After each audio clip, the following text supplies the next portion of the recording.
Hello and welcome back to Beyond the To-Do List, the podcast where we talk to the people behind the productivity. This week I'm talking to Chris Bailey of A Year of Productivity and A Life of Productivity. You're going to be amazed by all the different productivity experiments that he has run on himself. But before we get into that, I want to let you know that this episode of Beyond the To-Do List is supported by MailChimp. You can check out MailChimp at beyondthetodolist.com/MailChimp. Whether or not you agree with the whole, your email list is the silver bullet, you must have it thing that a lot of people have been pushing out there for a while, it's still beneficial to have an email list. It may not be a silver bullet, but it is super important. MailChimp is what I use for my mailing list. And MailChimp has new features that make it easy to provide timely, relevant information to your customers or prospects or just fans of your podcast, for that matter, or whatever it is, your blog. You can instantly send welcome emails, provide recommendations, special offers, and more. You can now do segmentation, personalization, and automation all in one. You can learn more at beyondthetodolist.com/MailChimp. Thank you again to MailChimp for supporting Beyond the To-Do List. Again, make sure you go check them out at beyondthetodolist.com/MailChimp. This week, I get to talk to Chris Bailey of A Year of Productivity and A Life of Productivity. Welcome to the show, Chris. How are you, buddy? Thanks for having me. So I was fascinated, and I kind of wished that, you know, an idea is good when you're like, man, I wish I'd thought of that. And so when I heard that you did this year of productivity experiments, I thought, man, I wish I could do that. But you were at the right place at the right time and decided to do it. So walk us through what birthed the idea to do that, and then we'll talk about some of these experiments, because there's a lot to learn here. Oh, thanks, man. So I kind of made the decision to do this project in between going to university and going off into the real world. So I graduated last May with a business degree, and I'd worked really hard throughout university. So then I looked at how much money I had in my bank account, and I realized I'd been working part-time throughout university. I'd worked a couple paid co-op internships, and I realized I have enough money. I had $12,000 saved up by the time I graduated. A lot of that was loans, to be honest, but I still had enough money in the bank to follow my passion for a year.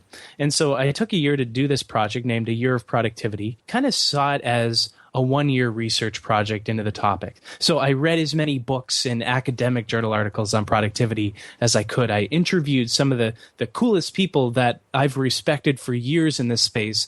And yeah, like you mentioned, I ran these productivity experiments on myself where I used myself as a guinea pig to explore this idea of becoming as productive as possible. So I did things like I meditated for 35 hours over the course of a week, because meditation helps you focus, of course.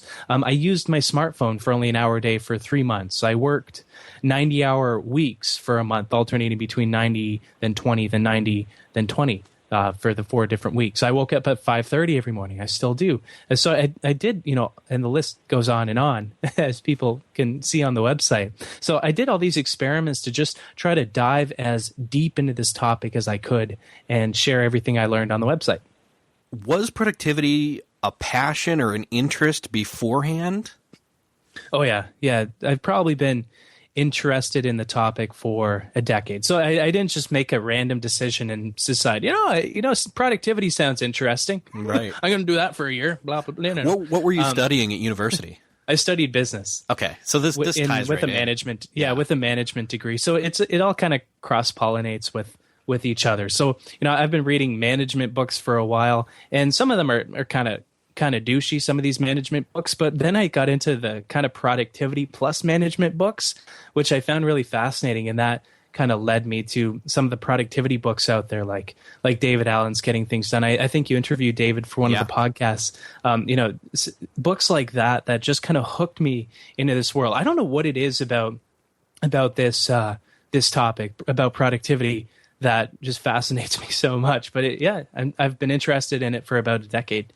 It's hard for me to put my finger on it as well. I mean, people are just like, yeah, so is productivity a passion for you? And I'm like, well, I mean, I like to do what I like to do. And if I don't self-manage myself, which is kind of what I say productivity is, then how will I ever get to do what I want? I mean, it sounds selfish too, but still.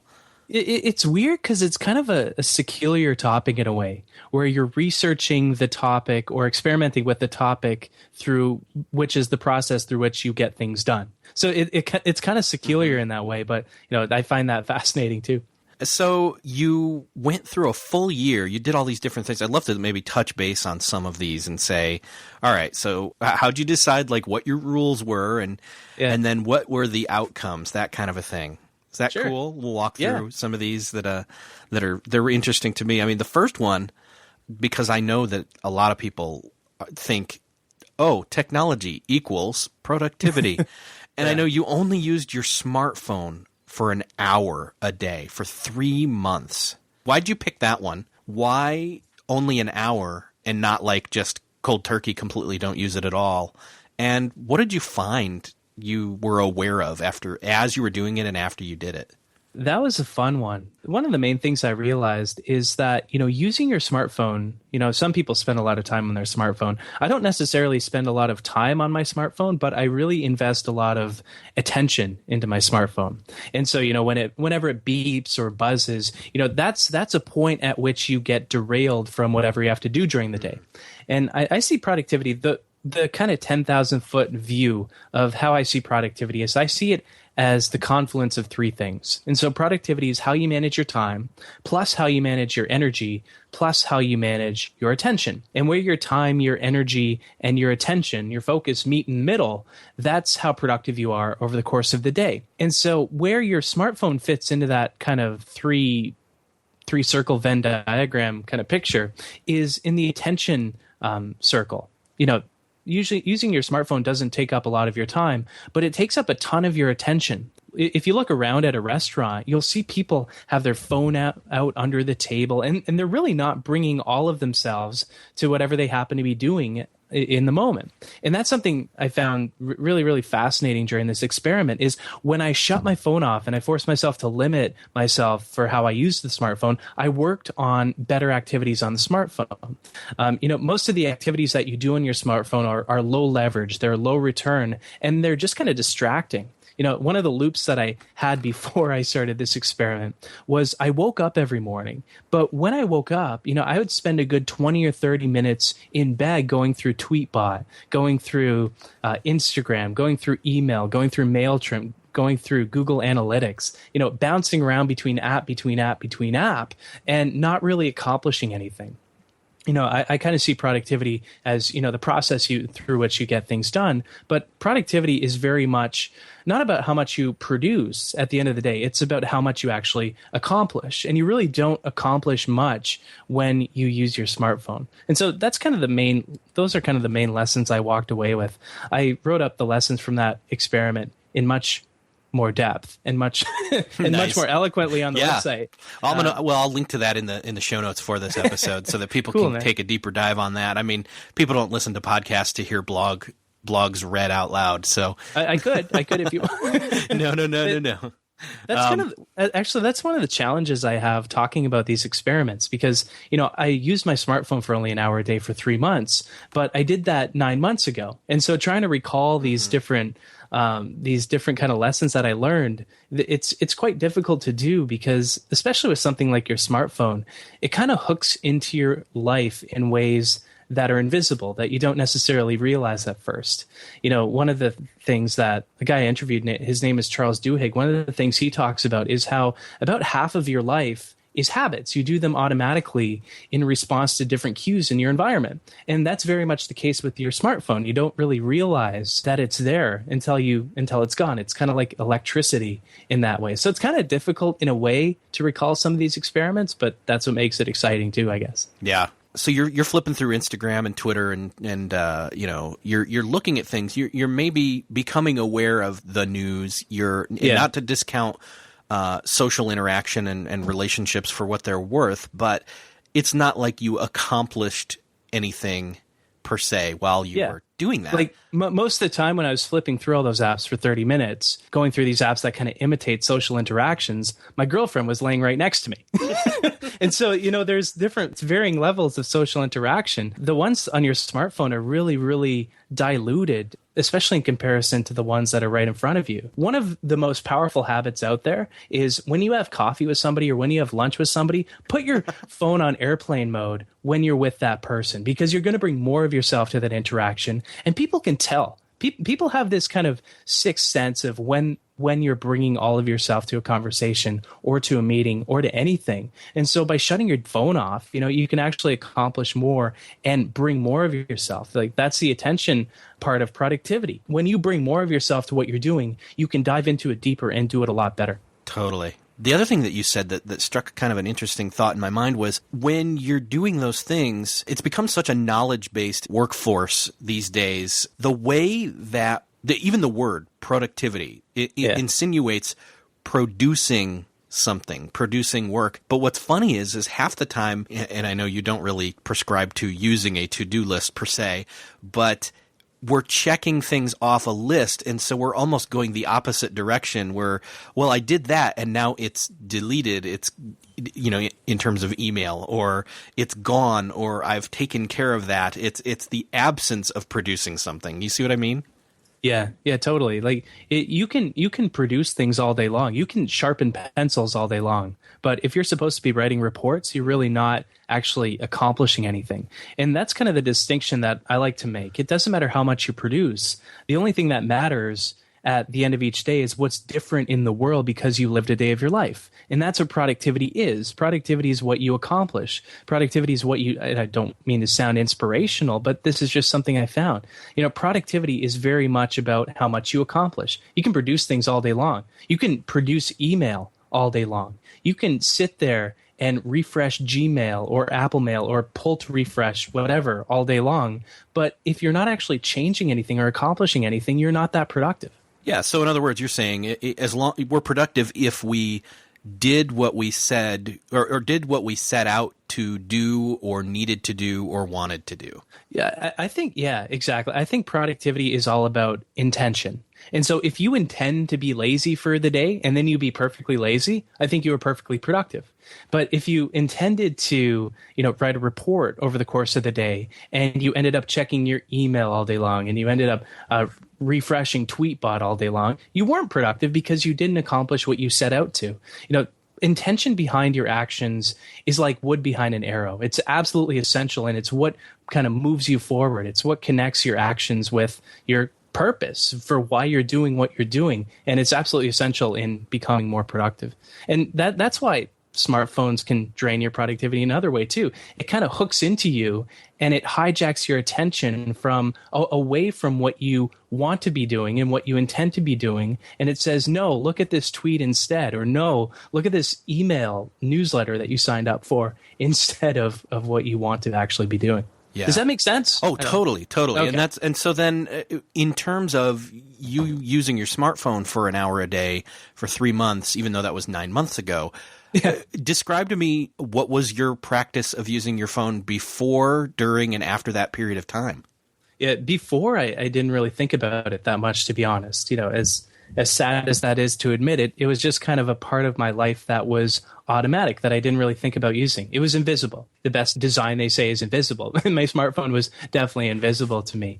But during it, it kind of shook everything up. I'm lucky that I'm really tech savvy. I'm a pretty geeky kind of guy. And so I was able to rejigger my computer to fit a lot of the jobs that I hired my smartphone to do for me. And so, I used to, there's no like Snapchat desktop client, which is probably a good thing. Yeah. But like the Instapaper web app, I would use that on the computer instead of using that on the phone. Or listening to podcasts, I would listen to those on the computer or, on my iPad instead of on the phone. And so I would kind of replace, I limited my iPad use at the same time because, I didn't really want to feel like I was cheating. Right. But, I kind of moved the important jobs that I hired my smartphone to do for me over to my computer. And I found that the ones that were left that only my smartphone could do weren't really all that important, which was another interesting finding. And so after that experiment, I see my smartphone a lot differently. I don't really see it as one device. I see it as kind of a tool. And of course, tools are neutral, right? Mm-hmm. They aren't positive, they aren't negative. You can build a house with a hammer, you can tear a house down with a hammer. And the hammer is a tool. It's neutral. And same with your cell phone, I think. But what it all comes back down to, in my opinion, is the jobs that you hire your smartphone to do for you.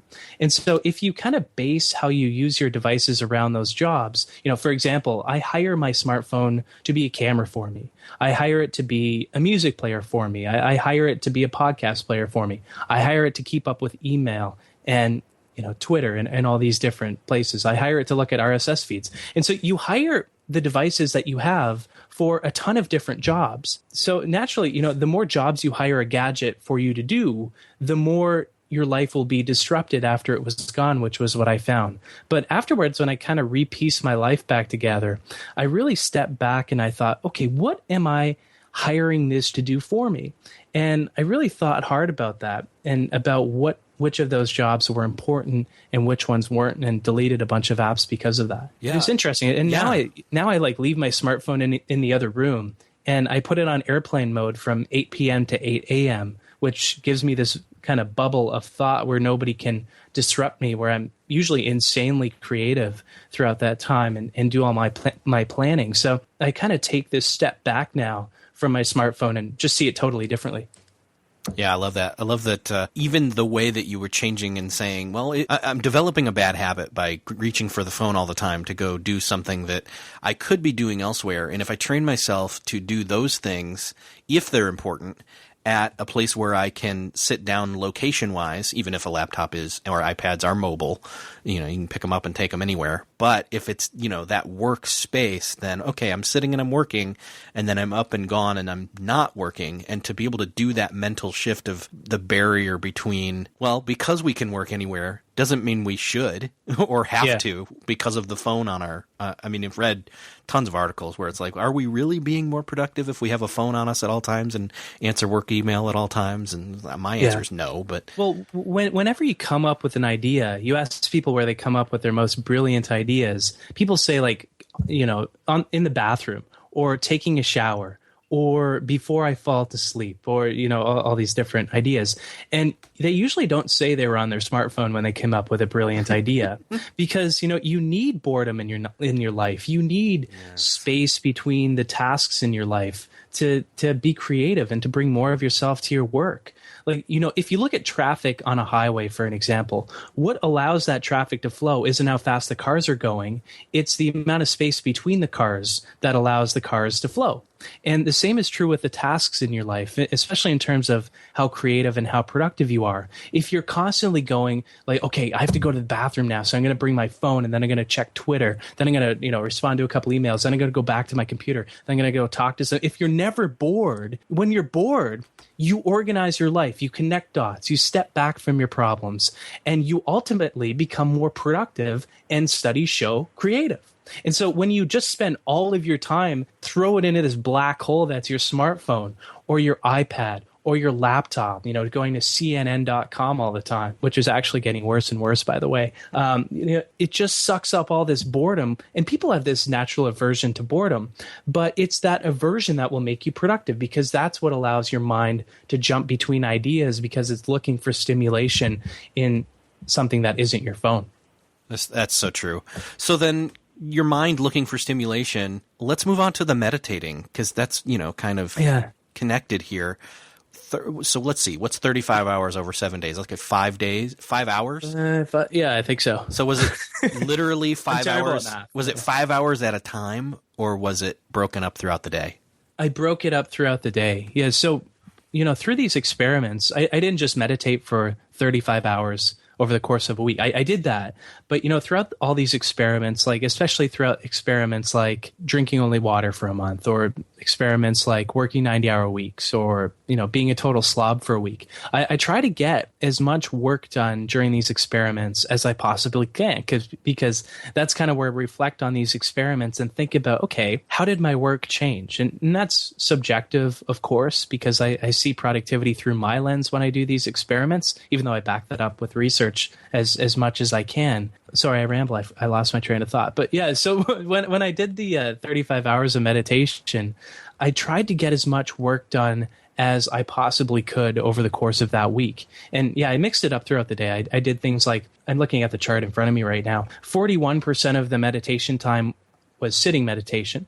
24% of the time was walking meditation. And the rest was, meditating and being mindful while doing chores, really slowing down and being mindful while doing chores and eating. Eating is mindful eating is an incredible practice that I did then too. Oh, see that now. Yeah, that makes sense. I love that. Like, one of the things that I really like doing myself personally is doing dishes. Now, I'll often put headphones on and listen to a podcast, but there's other times where it's like, no, just the act of doing the physical activity and letting your mind, wander or just go wherever it will go. Yeah. Doing a task, And you come up with some genius ideas when you let your mind wander. When you just say to your mind, okay, just go wherever you want. You'll come up with some pretty crazy things. And when you bring kind of that meditative aspect to it, whenever I talk about meditation, a lot of people kind of shut off. They kind of think, oh, meditation is BS, whatever. I want to get actual work done instead. But when you meditate, you work out your attention muscle and you train your brain to be able to dedicate more attention to whatever you want to be doing in the moment. And so, back to the generic example of writing a report for Acme Incorporated or wherever you work.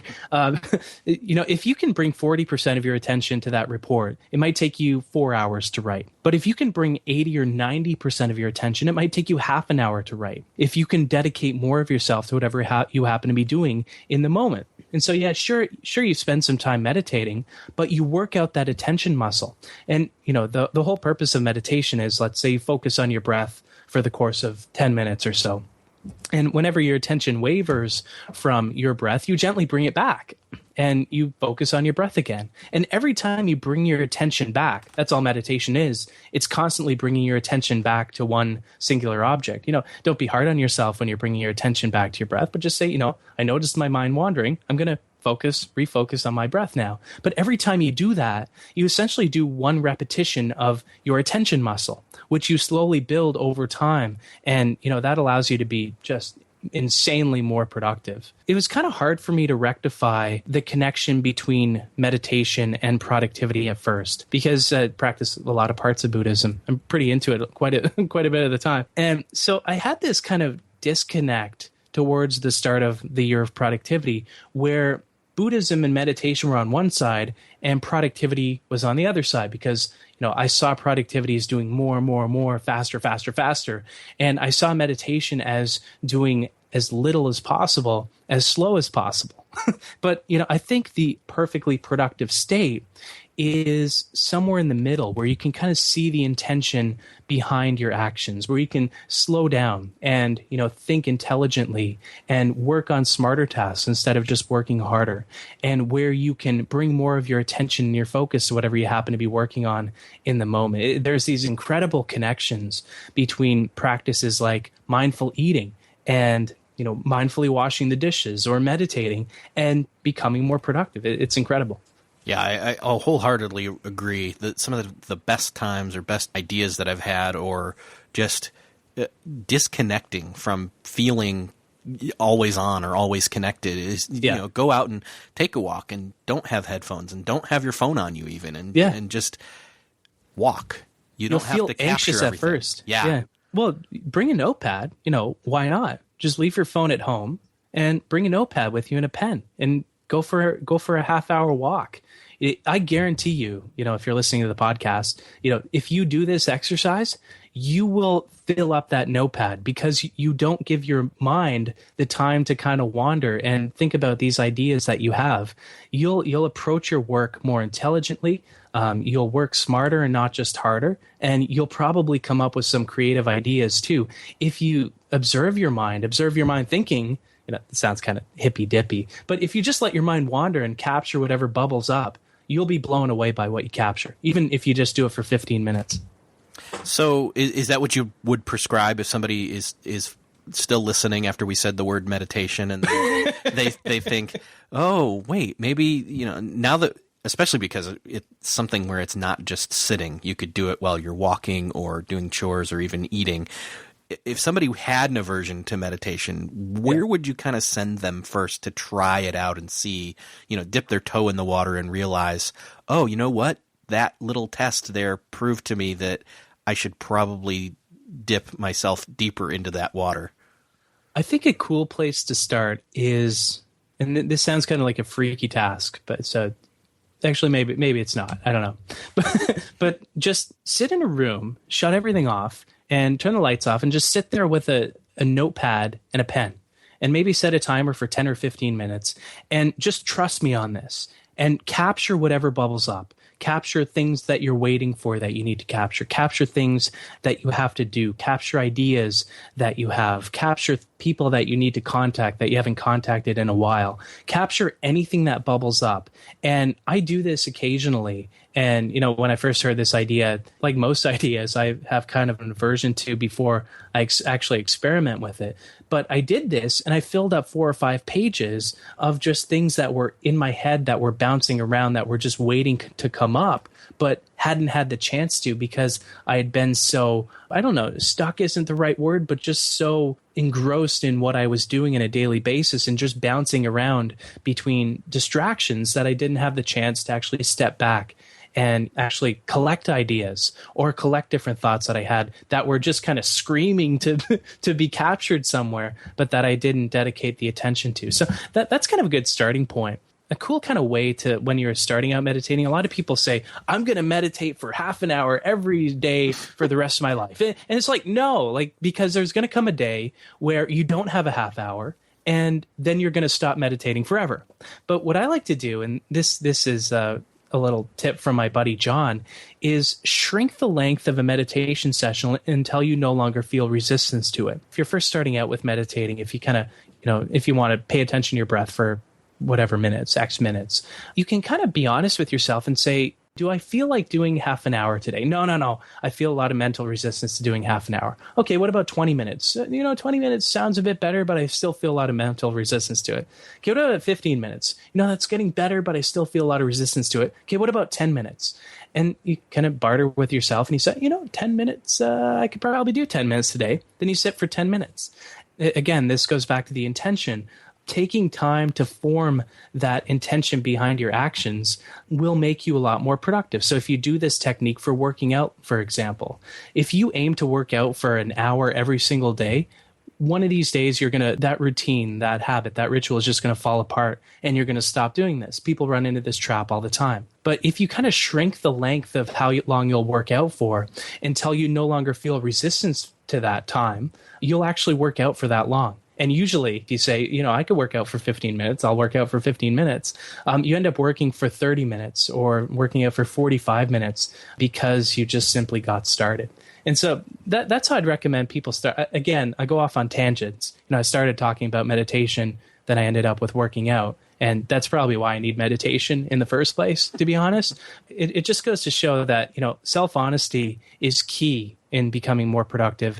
And so it's just taking time to step back and see what you actually intend to do in the first place, and taking the time just to be honest with yourself and form, those intentions too. I think that's a little bit tied into, the being self-honest as well as being intentional.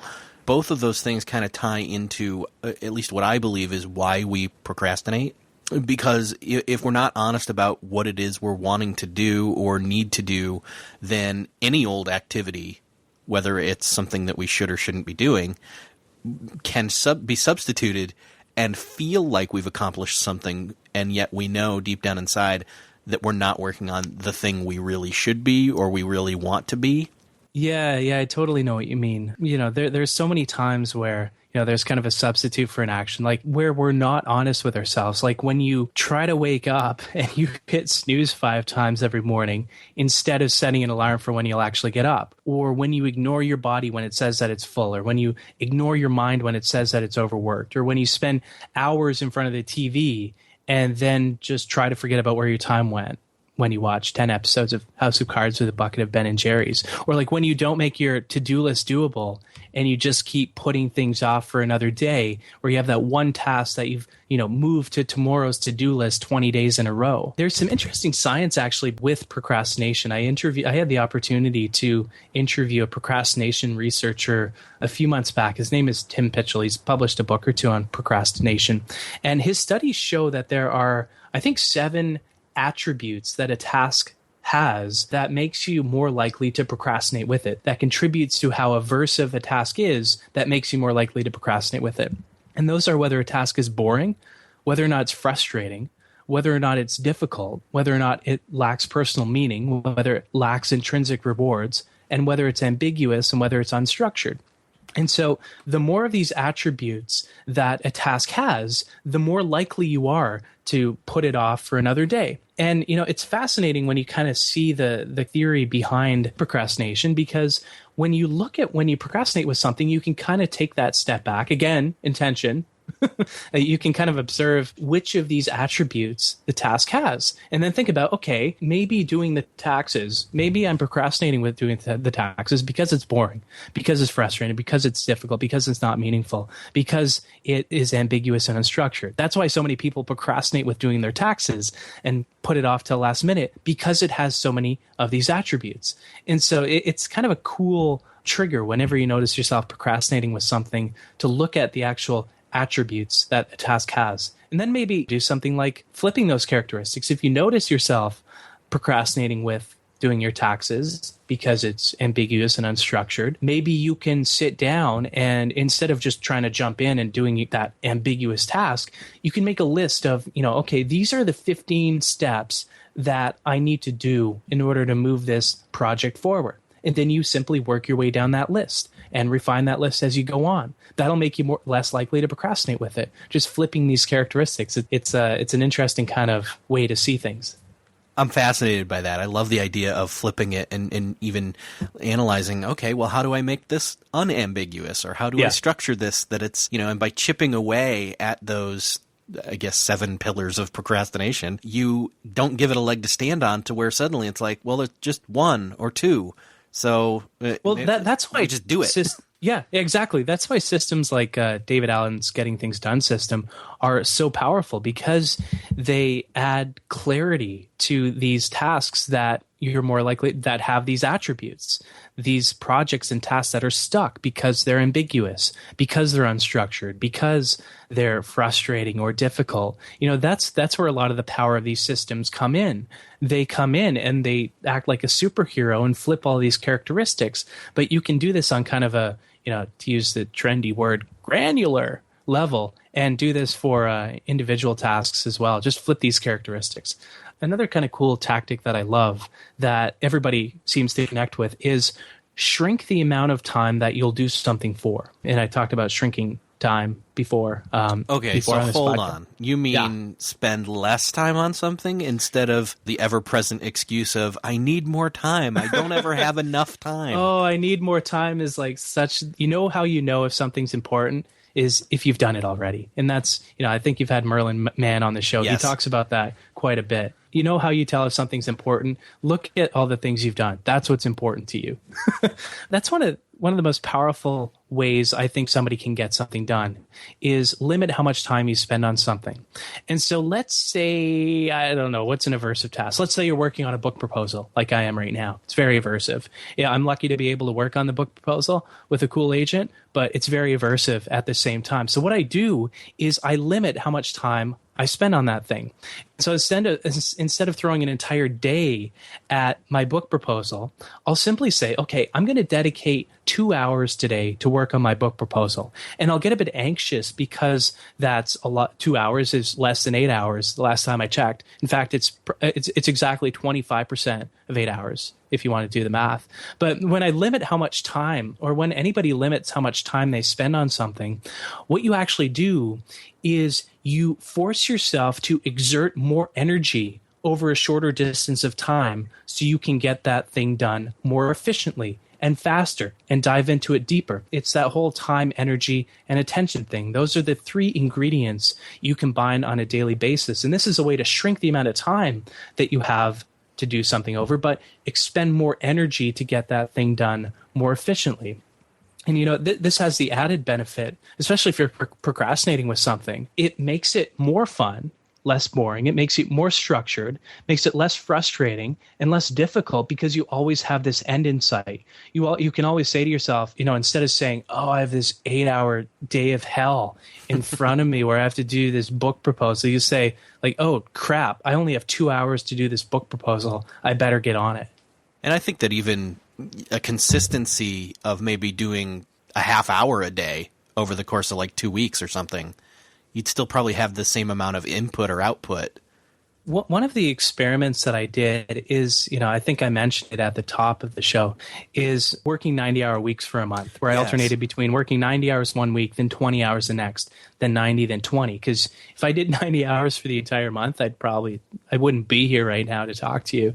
But when I threw less time at my problems, less time at my tasks that I had to do over the course of the day, with those 20-hour weeks, I really did expend more energy over that shorter distance of time. I procrastinated less. I had less time to work on low leverage activities like going on my smartphone. Good call back there. Thank you. Nice. So I used that time wisely. Instead of just throwing more time at something like blah, and then just keep putting it off. Time is a terrible thing to waste. It's the most limited out of those three resources, out of your time, your energy, and your attention. You can get more energy, and you can learn to manage your attention better, but you can't get more time. And so you have to use the time that you have wisely in order to become more productive. And so that's why managing your energy is so important. And that's what I learned during that experiment. So then you alternated, didn't you? Yeah. 90 hours one week and 20 the next. Then 90, then 20. Because I know there's only 168. Is that right? 168 hours in the week. I don't know. Again, we're trying to guess at math, but it's a lot. Math is usually not a good idea to do on a podcast. Yeah. If typically, let's put it this way: if typically an 8-hour workday in the traditional sense is Monday through Friday, and that's 8 hours times 5 is 40, then you've done more than double. You've done 2 work weeks in one and more.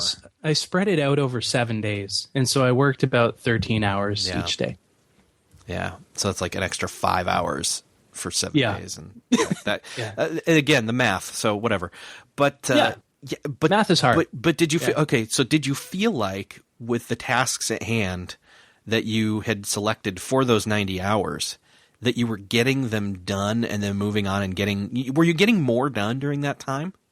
No, I got it about as much done during each of the weeks. So the tasks were expanding to the hours you designated for them. Yeah, it's I forget the name. I think it's Parkinson's law, where the tasks that you have expand to fit the amount of time that you have available for them. Yeah. That's exactly what you just said. I think the name is Parkinson's law. And I definitely experienced that during this experiment. But, one of the main things that I realized is just, throwing more time at your problems is why do I keep using this word? Do you need to share something? I don't. Anyway. Maybe we need to talk after. To be honest, no, I don't know. I think I've just had too much green tea. It's what is it? It's Earl Grey green. It's like a combination of Earl Grey and green tea. It's available at the tea store in Ottawa. If you're in Ottawa, it's incredible. But that's one of the biggest productivity mistakes that people make is, again, back to this time, energy, and attention model. They throw more time at their tasks and problems instead of throwing more energy and attention at them. And that's exactly what I did during this experiment. I threw more time at what I had to do. And as a consequence of that, working longer hours will make you more productive, but only in the short run. In the long run, it pushes you to procrastinate more. It pushes you to work less efficiently. It causes you to get less done, usually without you realizing it, in my opinion. And again, these are lessons that I learned through my lens with productivity. And this experiment was especially controversial because I heard from a lot of people who said, no, I work 80 or 90 hours every week and I get a ton done. But, if that's the case, you're probably a lot less productive than you think you are. I was going to say, but they could probably still get that same amount done, even if they cut back to like 60 hours. They'd still be able to push it and get it done. Yeah, exactly. And, chances are they're probably busy for the whole time. But, if you check your email 40 times a day, you're busy. They're air quote busy. Yeah, but they're not productive. And, So- it's one of those things where, just because you feel productive, it doesn't mean you're actually productive. And so when you multitask, for example, you feel more productive than when you just work on one thing at a time. But studies show time after time after time again that you're not more productive when you multitask. You're less productive when you multitask because you can really only work on one thing at a time. When you drink caffeine, you feel more productive because your mind is more stimulated, but your body adapts to how much caffeine you consume. And caffeine can actually make you less productive with creative tasks. You feel more productive when you check your email 10 times every hour instead of writing a report because you receive more feedback from what you're working on. You're more stimulated. But chances are most people, unless you work as maybe a customer service representative, you're probably not paid to check your email. You're paid to produce these very specific and measurable results for whoever you work for, even if you work for yourself, especially if you work for yourself. And the same is true for when you work long hours. You feel more productive. And oftentimes, where that comes from is you feel a lot guilty about the mountain of work that you have to accomplish in front of you. And so you'd compromise your productivity by being busy instead of by being productive because of that guilt. But even working long hours might make you feel that way. But you're probably not investing your time, your energy, and your attention into the smartest tasks. Well said. What experiments are you currently doing, and what's got you excited, or where's your brain traveling to these days in terms of what you're interested in with productivity? Interestingly, I did this year of productivity, and when it kind of finished up, because I have no ads, I have no sponsorships on the website.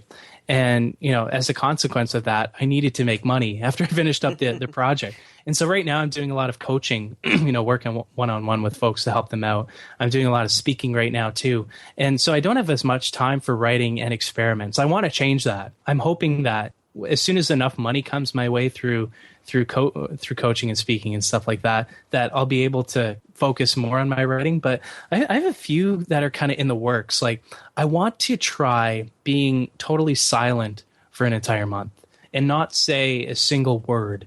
I find that crazy ideas like that don't seem to be intricately connected with productivity sometimes end up teaching me the most, because I approach the idea of productivity through a way that nobody has really approached it before. People have tried experiments with their work and written about it extensively, but those crazy ideas, like one of the experiments that I did was watching 296 TED Talks over the course of 7 days. And, people ask, what does that have to do with productivity? And to be honest, at the very beginning, I didn't quite know. But, throughout the course of that experiment, I learned a ton about how to manage information retention and how things like naps and taking breaks and meditation impacted my information retention and my focus and my ability to do work for a long period of time at once. So, it's crazy experiment ideas like that are kind of on the top of my mind. Again, I wish I had more time for it right now, but I'm sure once the book is out, once I get some of these things out of the pipeline, that I'm going to dive in as deep as I can again. Awesome. Yeah, I'm really looking forward to it. And again, if you've enjoyed this episode, then tell them where to go. They need to follow along on your blog. I'm subscribed to your newsletter even. Cool, man. Yeah. When you visit my website, one of those annoying newsletter things pop up, but I only shoot you off an email every time I publish an article. So yeah, sign up for that if you want. If you don't like newsletters, I'm also on Twitter. I'm ALO Productivity on Twitter. I have a personal handle on Twitter, but you probably don't want to follow me on there because I tweet a lot about Buddhism and stuff like that.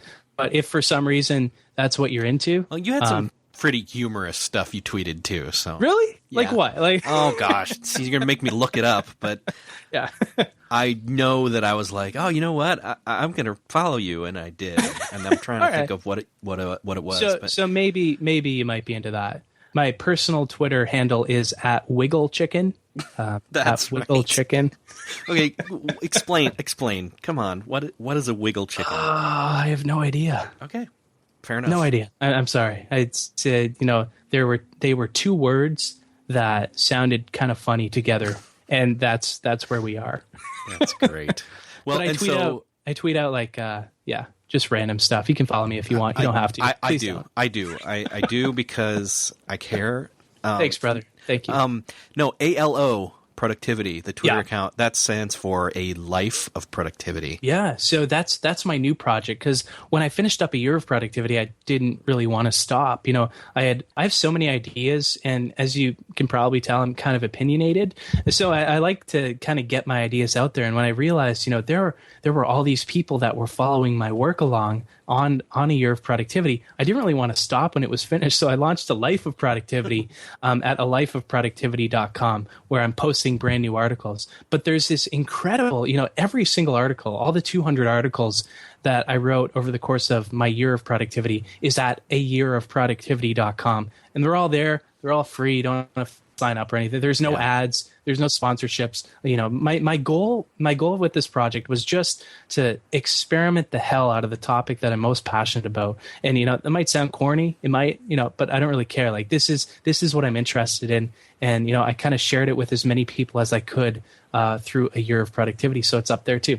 So in summary, awesome. a yearofproductivity.com, a lifeofproductivity.com, at ALO productivity, and if you want, at Wiggle Chicken. Nice. Chris, it's been fun, and it's been a slice. Now we need to go meditate. So yeah, let's all meditate together. All right. Oh, okay. No, seriously, Thanks for having me, man. I'm leaving the silence in so that people get the hint that they should. Okay. Leave like a 30-minute silence in at the end of the episode. At the end of the episode. Here's your trial. Do you think people will get the hint then? I think I might. I'll leave like 5 minutes. No, actually, no. Here you go. Here's homework. When the episode ends, there will be a 5-minute chunk of silence. Okay. And that's where you practice sitting and doing the thing. I can do like a guided meditation. Well, anyway. I don't want to scare too many people out. No. So, all right, Chris, thank you so much. Thanks for having me. Well, I hope you enjoyed that as much as I did. I loved talking with Chris. Make sure to go check out Chris's site at A Year of Productivity and A Life of Productivity, and follow him on Twitter and all that. And again, I want to say thank you to MailChimp for supporting this episode of Beyond the To-Do List. Make sure to go check out MailChimp at beyondthetodolist.com/MailChimp. And if you're enjoying this podcast, I'd love it if you'd go leave a review in iTunes. You can go to beyondthetodolist.com/iTunes and just leave a review. You know what it's worth. Thank you for listening, and I'll see you next episode.